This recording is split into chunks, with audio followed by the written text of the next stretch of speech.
Leading off our discussion tonight is Democratic Congressman Patrick Maloney of New York. He's a member of the House Intelligence Committee and was in the impeachment hearing today. We are also joined now by Ambassador Wendy Sherman, former Undersecretary of State for Political Affairs in the Obama administration. She is a member of the Global Affairs contributor. And Jill Wine-Banks is with us. She's a former assistant Watergate special prosecutor. She's an MSNBC legal analyst. Congressman Maloney, let me start with you.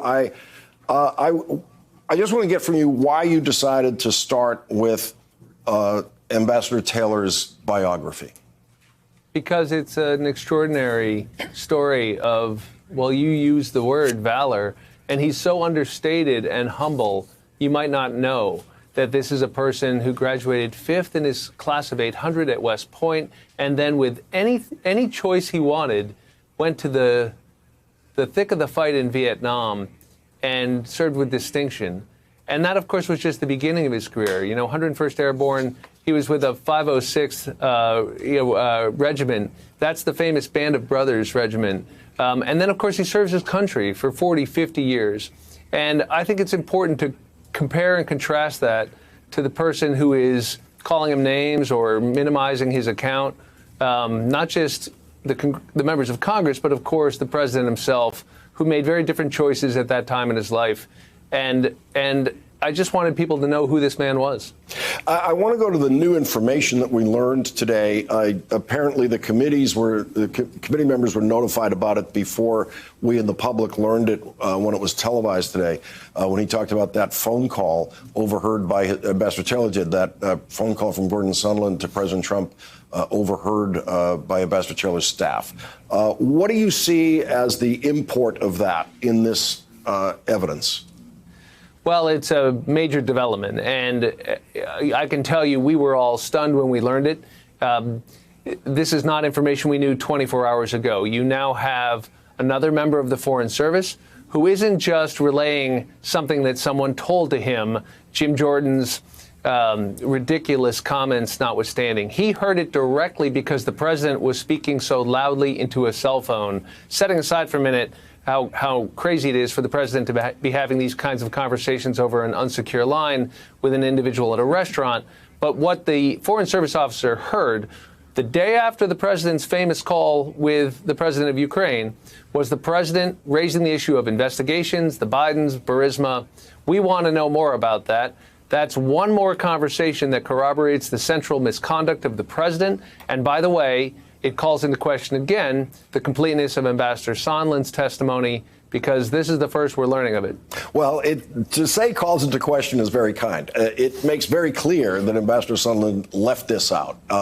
And because he left it out of his testimony, to believe that he had no negative intention and wasn't committing perjury by leaving it out, you have to believe that Sondland simply didn't remember this. He didn't remember sitting in a restaurant in Ukraine, grabbing his cell phone and saying, I'm going to call the president of the United States, getting the president on the phone, and then having that conversation in that restaurant. Like is it in any way conceivably credible that that is something that Sondland could forget?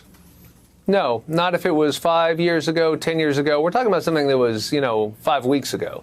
And we're talking about something that is at the heart of this inquiry. And by the way, this isn't the first time. Remember, his supplemental declaration that got tacked onto his testimony the first time related to another critical conversation he seemingly forgot, which was with the key aide to the president of Ukraine, in which he delivered the quid pro quo, in which he said, you're not getting a White House meeting, you're not getting security assistance, you're not getting anything until we get a specifically negotiated statement that smears the Bidens. That conversation didn't make it into the first testimony until other witnesses raised the issue of his failure to recall. In other words, their testimony forced his hand. And what you're seeing with Mr. Sondland, I think, is someone who has a very important story to tell and who needs to tell all of it. And that's why we're having him in public session. But it's also why we have surrounded him by the credible accounts of others who leave him no choice but to tell us the whole truth. And may I say one more thing? There are other records that the State Department is refusing to produce. with no legal basis. They have been subpoenaed. And all of these witnesses kept notes. Ambassador Taylor in particular kept copious notes. And there are emails and other text messages, no doubt, that we need to have. And you better believe if any of that information helped exculpate or exonerate the president, we would have seen it. Ambassador Sherman, I want to give you a wide open spot here to share with us your feelings when you were watching your former colleagues in diplomatic service in this testimony today, what you want to, any part of it you want to comment on, including much of what they had to say about the importance of Ukraine. They really wanted to take this opportunity to deliver to this committee the importance of our policy with Ukraine beyond just what is now the scandalous elements of it. Thank you, Lawrence, and thank you, Congressman, for your good work today. The committee was incredibly disciplined, particularly on the Democratic side, and Congressman Schiff really, as you said, Lawrence, was a master class in how to conduct a congressional hearing. I've been on the other side of that table many, many times, and it's very tough. So watching Bill Taylor, whom I know extremely well, have for years, and listening to George Kent, just really made me incredibly proud. We have a demoralized State Department. Today, Foreign Service officers, civil servants, the thousands of people who serve our interests all over the world could stand with high pride today as these two very sober, steely gentlemen just gave us the facts, ma'am, just the facts. And again, as you pointed out, the Republicans tried to say, you really want to impeach him. You really want to impeach him. And again, each of them said, I'm here as a fact witness. I'm going to tell you the truth. I am a public servant. And as you also pointed out, they talked about Ukraine, not only what that country has gone through. I went to Ukraine shortly after the Maidan, after the change, moving toward democracy. It was a young country trying to find its roots in democracy. The United States was critically important to that journey. The fact that the president signed legislation to send weapons to Ukraine, lethal weapons, was an important step, one that President Obama did not take. It was important that President Trump did it. And now he's running away from the very leverage we have to help President Zelensky create the democracy that the people of Ukraine so richly deserve.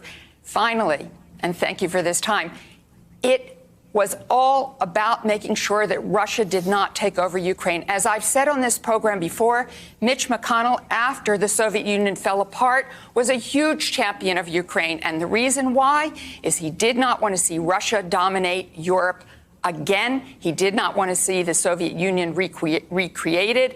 And what we heard from both Kent and Taylor today was everything that the president is now doing is rushing Ukraine into the arms of Russia, and that doesn't protect Ukraine, and it certainly doesn't protect the United States. Jill Wide-Banks, when I heard Ambassador Taylor begin a line with something along the lines of just last Friday, I learned, I really was struck because in a situation like this where we already have a deposition that we've all read, we think we know everything we're going to hear today, and then suddenly here comes this new phone call, this new evidence. What was it like for you hearing that new evidence break through today in the hearing? It was another aha moment where you hear it and you go, that's the beauty of a live testimony by a witness who really wants to get all the facts out. He clearly wanted everybody to know everything that he knew. He was willing to share. It's a shame that he's been denied access to his own records, that the members of Congress have been denied the records. It's sort of like what happened with John Dean, who was escorted out of the White House without his records, whereas people like Haldeman and Ehrlichman were allowed to have access. It helps to have people be able to remember things and learn things if they have those records, and there is no legitimate reason why they cannot have it. I think despite all of that, today's hearing was so well handled. I agree completely with what's been said in terms of how well Adam Schiff handled the hearings. He was very dignified and controlled it. He stayed calm. The witnesses were able to shine. The witnesses were able to speak. I just hope that people who listen to networks other than this one will hear the same things that we're hearing, which is gavel-to-gavel coverage that shows exactly what happened. And even for someone like me, and I worked in Ukraine for Motorola, so this is before any of the revolutions when it was really corrupt. But I know that there's a lot that can be done to help that country, and we saw it laid out before us today as to why it's important to our security to help them. Congressman Maloney, just quickly before we go, I was so impressed with the conduct of the hearing by Chairman Schiff and by you, the members. It was very disciplined. None of you overlapped with each other. It seems like you had some real coordination going into this and some real planning going into it, knowing how you were going to divide up the questioning responsibilities. Well, the credit goes to the chairman, and I'm so glad that America got to see what all of us see in private, which is that he's an extraordinary member of Congress, a chairman of a major committee. We're blessed to have him in that position, and all of us would follow him to the end of the earth. And so when he sets that tone and says we all need to get organized and be disciplined, every member of the Democratic side of that committee says yes, sir. And also, don't forget the staff. I thought the staff did a remarkable job preparing for today's hearing, helping all of us. And also, Dan Goldman, an MSNBC alum, I thought did a wonderful job. And if I can just say one more thing, since we're singing people's praises, I'm so glad that young people out there are able to see what real courage looks like and what foreign service officers and what military professionals, folks like Secretary Kent, Ambassador Taylor, but also soon to come, people like Lieutenant Colonel Vindman and Ambassador Yovanovitch, what that service really looks like and means. And I know there's been demoralization of those departments, but boy, if you're a young person out there thinking about a way to spend your career and you want to do some good, join the Foreign Service. We need you. And look at today's hearings as an example of what you can do. I'm so glad you mentioned the committee staff. This is the show where we never forget the committee staff on the Intelligence Committee or any other. Congressman Sean Patrick Maloney, Wendy Sherman, Jill Wine-Banks, thank you all for starting us off tonight. Really appreciate it. Thanks for checking out our YouTube channel. Subscribe by clicking on the button below for more from The Last Word and the rest of MSNBC.